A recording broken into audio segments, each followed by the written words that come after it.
It's a great pleasure to be welcoming you from the garden at Iskopti for this Diocesan Conference presidential address. Many of you will perhaps recognise the garden from the occasions when we shared online worship. We often used one corner or other of this beautiful place as the setting for online worship.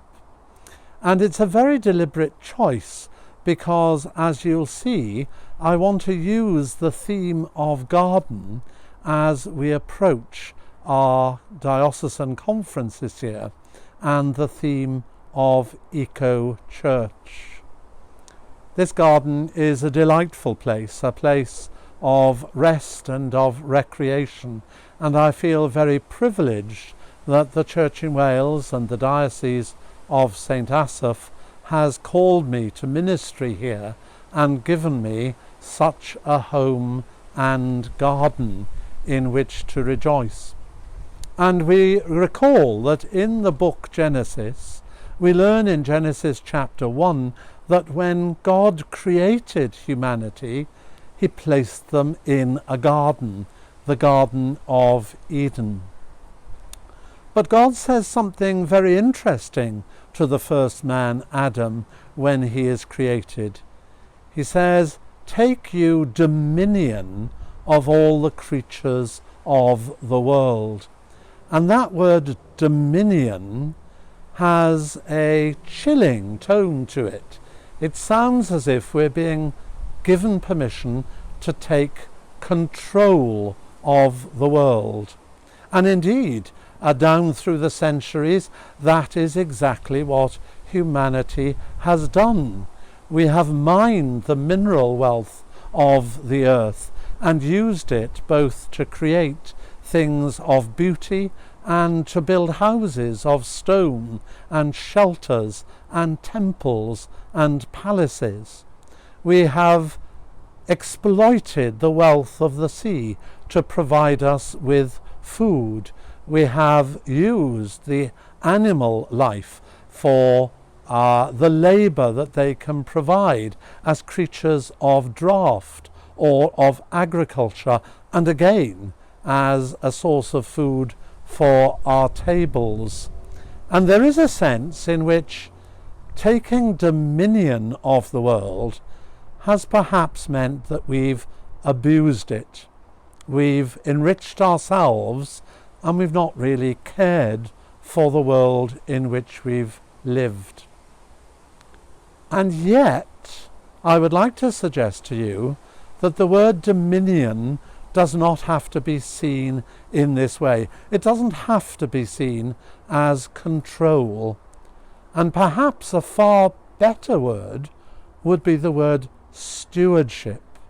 That God gives us the whole of creation, the beauty of planet Earth, for us to be stewards, to care for it and to share with God in building something beautiful out of creation. As I sit in the garden at Iskopti, I'm aware that all gardens require a lot of work. We need to do the weeding. We need to choose the plants and the flowers with which we'll adorn the garden.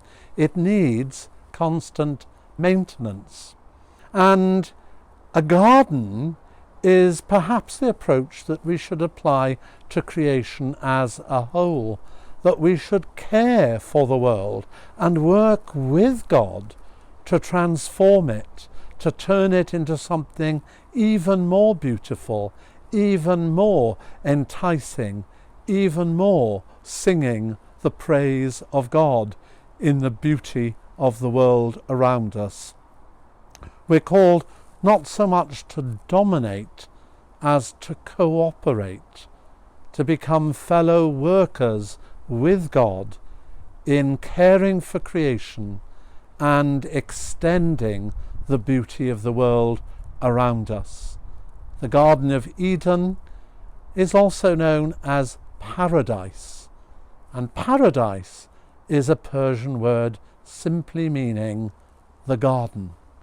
We can turn earth into a paradise if we will work with God and beautify and care for all that he has given us.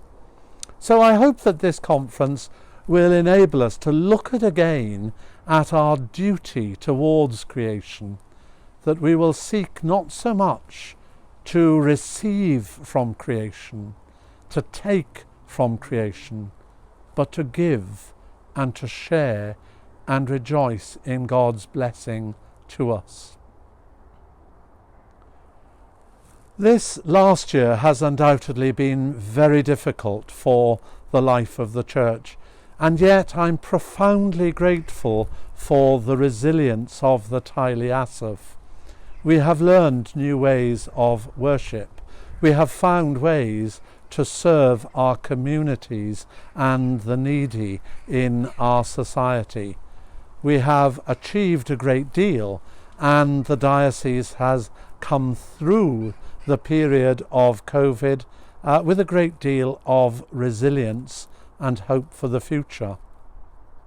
Very early on, the Standing Committee decided to adopt a threefold approach, that 2020 would be the year of responding to COVID, that 2021 would be a year of recovery, and that 2022 would be a year of reconstruction.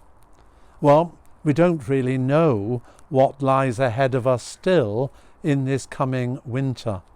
But in our diocesan life, we are moving from recovery towards reconstruction. And that will be marked in the new year by a new focus for our diocesan life.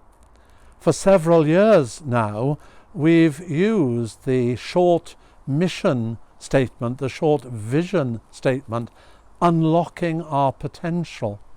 And as one of the clergy said to me only a few weeks ago, in a strange way, that's exactly what God has done amongst us.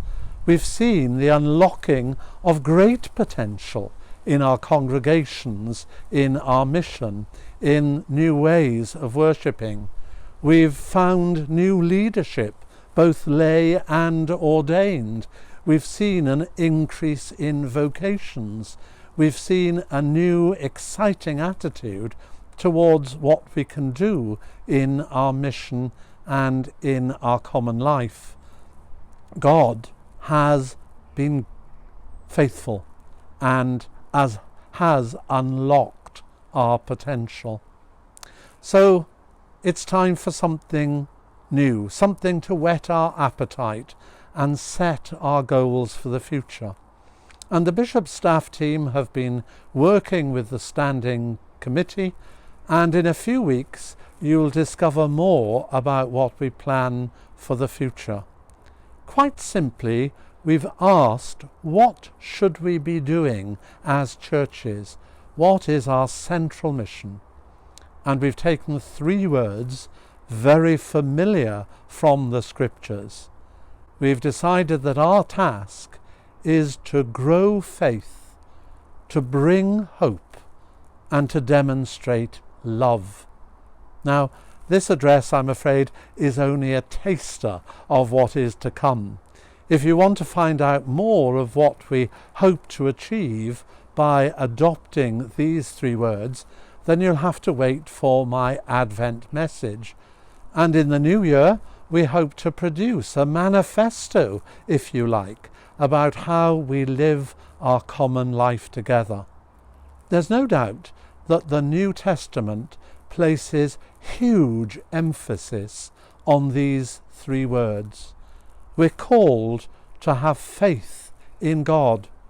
We're called to bring hope to one another and to our society, to be a joyful people, expectant of what God can do in our midst.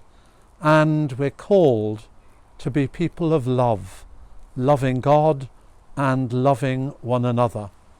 I hope that you'll be excited by this new mission focus, and I hope that as we go together into 2022, we may rejoice because of the new things that God will be doing in our diocesan life. So thank you for all you do for the diocese, and I hope and pray that as we enjoy this conference together, as we take counsel for our future together, we will all know God's blessing and help, and that we may bring glory to his name. Thanks be to God. Amen.